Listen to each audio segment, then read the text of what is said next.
Here's what it's like for a canine in the back of a patrol vehicle. There are safety features to keep the car from getting too hot. Windows will automatically roll down, a fan will come on to keep the air circulating in the car, and an emergency alarm goes off to alert the officer of any danger. The hateful messages at the front of the house have already been painted over, but as you can see, there's still broken glass here at the back of the house near the kitchen. No one was hurt. They were able to get out okay, and we caught up with both the Alachua County Republican and Democratic Party chairs today. This is a 1946 Piper Cub that would have been flown in World War II. GPD says it's not enough to put your purse or wallet underneath the seat or hiding it in the glove box.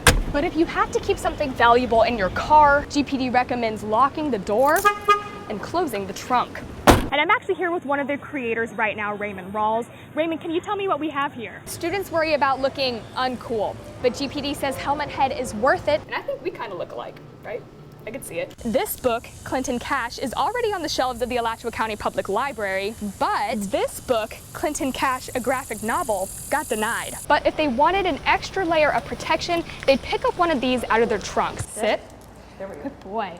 Dogs like Captain learned basic skills like how to sit, but it wasn't so easy in the 1800s. You had to first find one of these on a street corner, lift the guard, and then pull the handle. This is one of the places you can go in Gainesville if you want to see if the candidates stick to the issues. The Jacksonville Beach Pier is closed and locked off to visitors after Hurricane Matthew washed away its end portion. Reporting live from GFR's Training Bureau, live from Paynes Prairie, reporting live from the Delta Tau Delta Fraternity House, reporting live from the Hippodrome, reporting live from the Alachua County Supervisor of Elections Office, reporting live from the newsroom, Maggie Lorenz, WUFT News.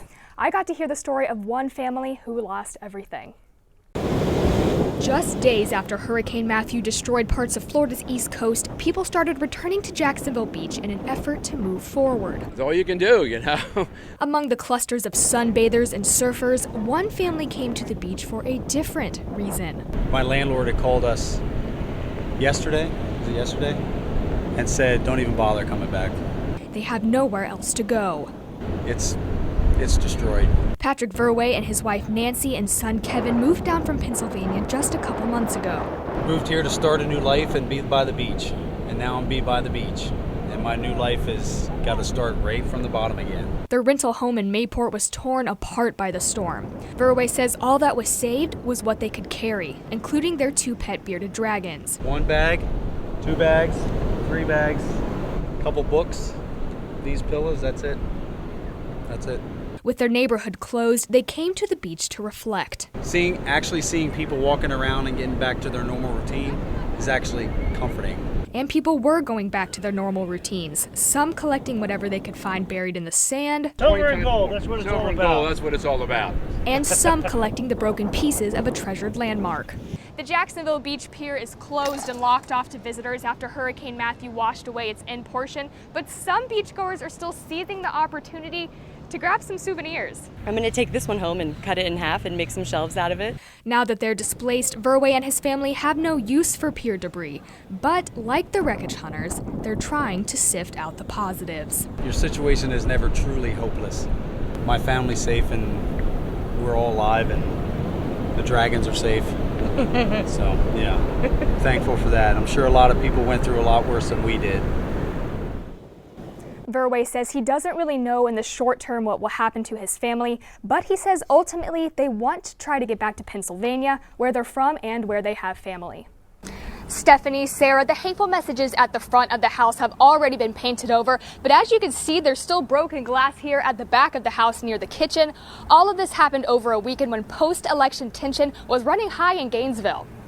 Messages of hate spray painted across a University of Florida fraternity house. Early Sunday morning, vandals sprayed 3 columns of the Delta Tau Delta house with hearts above a black swastika, the word Trump, and the word rape. The Gainesville Police Department says this political election has people more heated than previous years. In other elections, we have had, from both sides, some different issues, but this one in particular, not just in Gainesville, but around the country, has offered some increased tensions. GPD is investigating the vandalism, and Tobias says so far there are no leads. In a Facebook post, members of Delta Tau Delta say the crime may be related to a political protest that happened along University Avenue Saturday. Members waved a Trump flag outside the house and shouted back at anti-Trump protesters. The president of Delta Tau Delta declined to comment on camera, but UF students I spoke to shared similar views of the situation. People need to realize that staying divided and violence towards each other and defacing property isn't going to change the election. Regardless of who won or what you believe, like hostility against another person is just never the right way to go.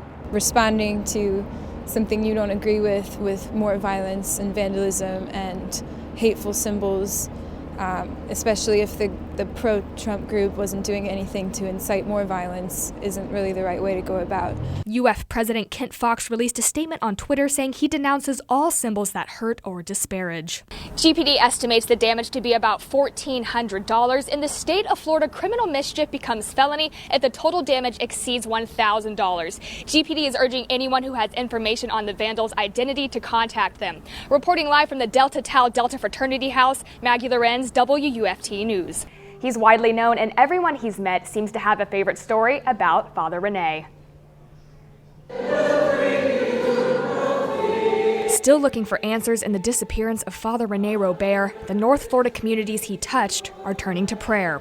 I woke up out of bed 4 o'clock in the morning when my mom told me, and I just dropped to my knees, and all I could do was cry and pray.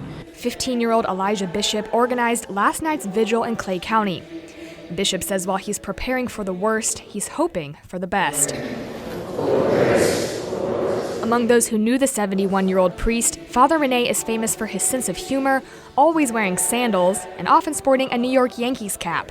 Parishioners say he always had a joke and would give the shirt off his back to anyone in need. He lived the priesthood.